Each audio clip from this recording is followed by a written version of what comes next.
Greetings gamers, Tim Kirk here again, and today I'm going to talk a little bit more about my setting for my superhero game, Hearts and Souls.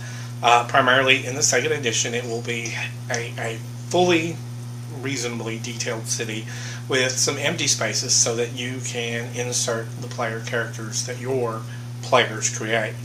Part of the reason I'm doing that is it was something that was created in one of the best superhero products I've ever read, which was San Angelo, City of Heroes, created for the Hero system many years ago, as they left a lot of room for player characters to be important, to be slotted into that setting and make them the first rate, the premier team.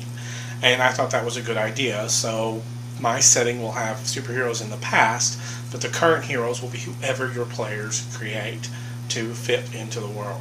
If you don't want to use the world, you won't have to, of course. I fully encourage people to create their own superhero settings. I will also have several additional superhero settings to go with Hearts and Souls that take less traditional takes on the whole superhero mythos. The first one is, traditional full color. After that, I have one where we have a common origin. All powers stem from a common source, or 99% of the powers stem from a common source, with a few small tweaks here and there that don't quite fit that common source idea. Now, part of the reason I do this is because nobody really wants to play the second stringers. Nobody wants to play the guys that got called because the Avengers happened to be busy that day, or because the Justice League is off planet. That can be an interesting game if you really want to play that, but most people want to be the premier teams, and that's what I'm going to do, is leave you room to let them be that. Let them be that first string set of superheroes. I'm also creating a setting that is based in part on my original hometown, which is fairly small, and a nearby town that's also pretty much the same size. But the reason for that is I want some flavor. I want the flavor of a Texas city to come forward in the game, and basically that's something different that nobody, as far as I know, has done in terms of superhero settings for games.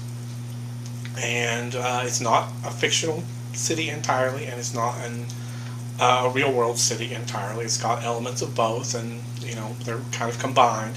And part of that is I don't want to necessarily go entirely fictional and make everything up, because that's relatively easy. I can do that and give you an entirely fictional city, and a good chunk of what I will be presenting is fictional, simply to avoid any entanglements with legal issues and real-world businesses, etc., etc.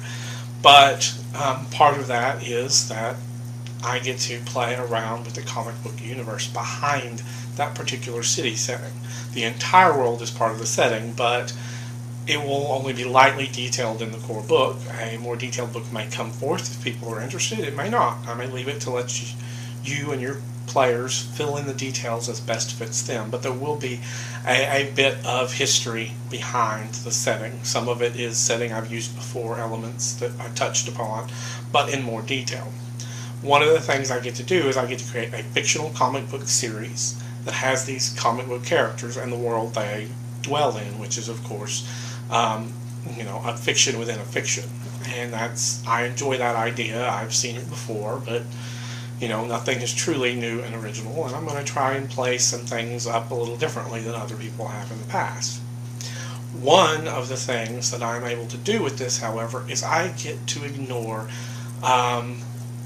prejudices that have existed through the 20th century.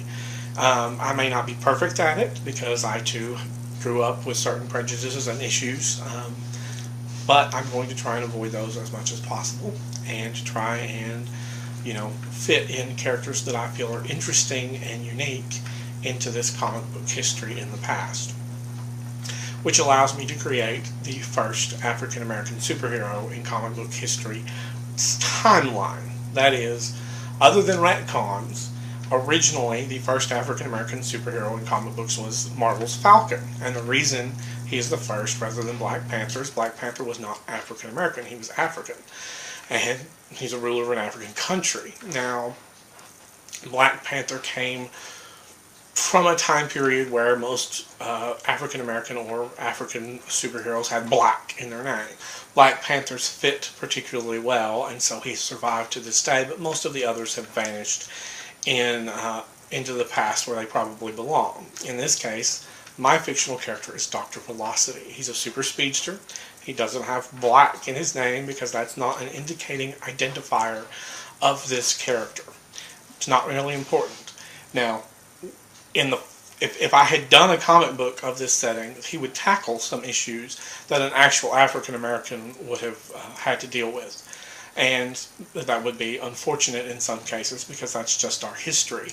But I am allowed to basically retcon our reality and have a comic book character, fictional comic book character, be the first superhero for the setting. That is African American, and I'm going to go gun-ho with it. I'm going to enjoy the idea of that character. I enjoy the idea of him having a legacy character, his granddaughter or daughter, son and daughter, both being possible. Right now I'm not entirely sure because I'm writing the setting as we speak. Well, not literally, but metaphorically I am working on it right now.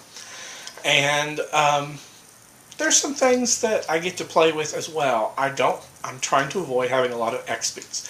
If you don't know, XP is a term that refers to taking a character from a familiar setting and doing a thinly veiled version of them basically as homage in another setting.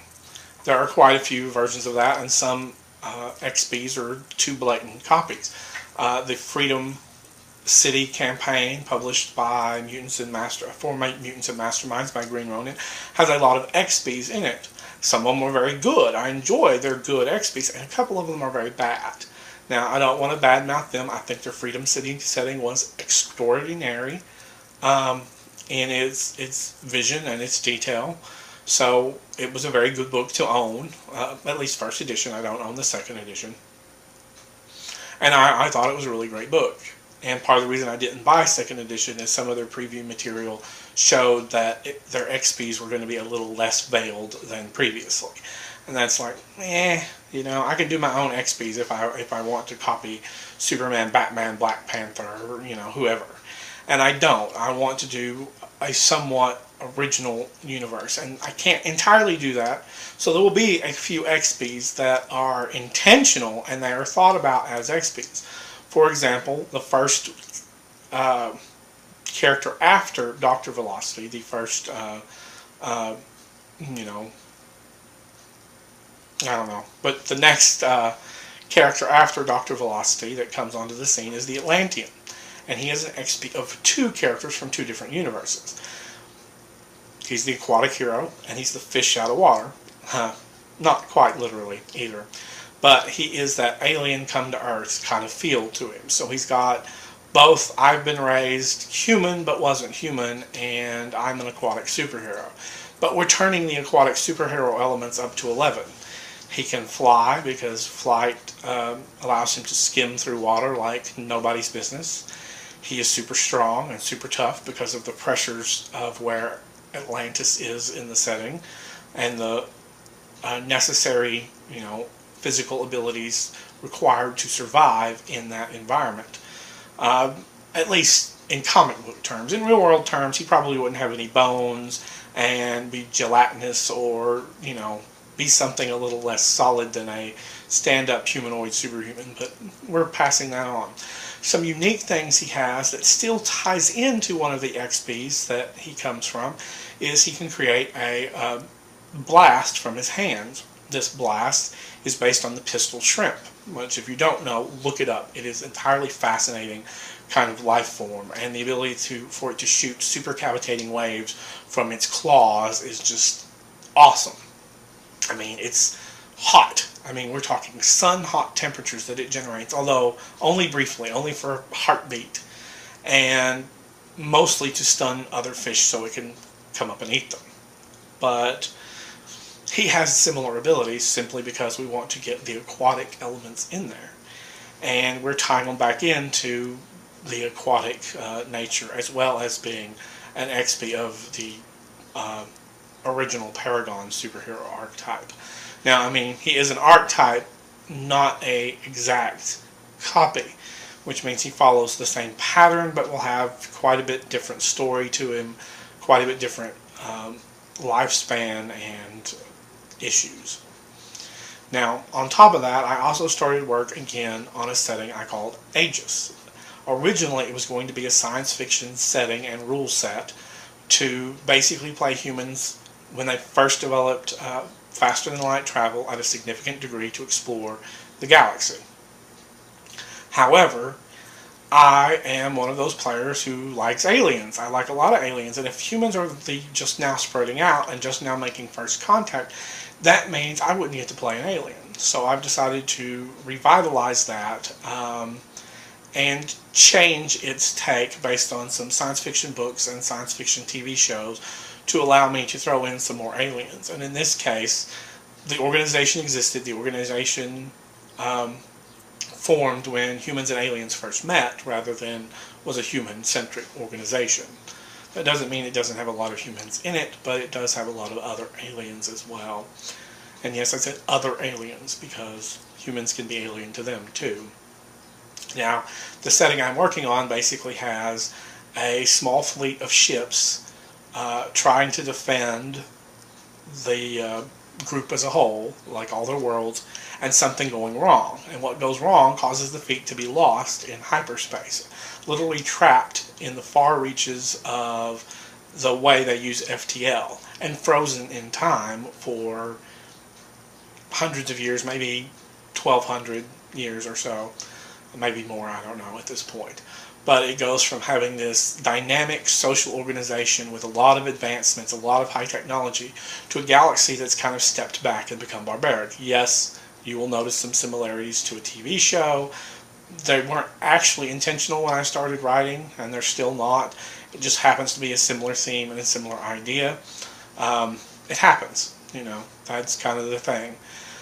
But generally speaking, is the return of these very advanced ships, these very enlightened people, both alien and human, to a galaxy in chaos means they have to now either accept that the galaxy is going to be chaos or try and impose their own personal order on it and still avoid to lose their enlightenment at the time, as well as the fact that, you know, the galaxy may not want that or be ready for that anymore. It may, you know, it's, you know, thousands of little star kingdoms, empires, corrupt politicians, etc., meet people who are both not corruptible, or at least primarily not corruptible, and able to back up their choices with pretty much sufficient firepower, because technology went backwards, technology was lost, and these people, the advanced members of Aegis, have things like factory ships. They can turn them out smaller ships. They have faster hyperspace than everybody else. They have powerful weapons. But they also have the enlightenment, the idealistic desire to not become despots and force their will on the galaxy, except through example. So it creates a very interesting balance for role players to deal with. The fact that, yes, you could probably blow that planet to smithereens, because they're corrupt and they're having this horrible war, etc., and they're killing off these other people.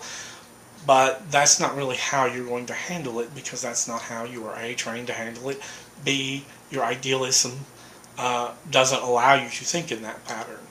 So it's a challenge for role players, and I think that will be fun in the long run.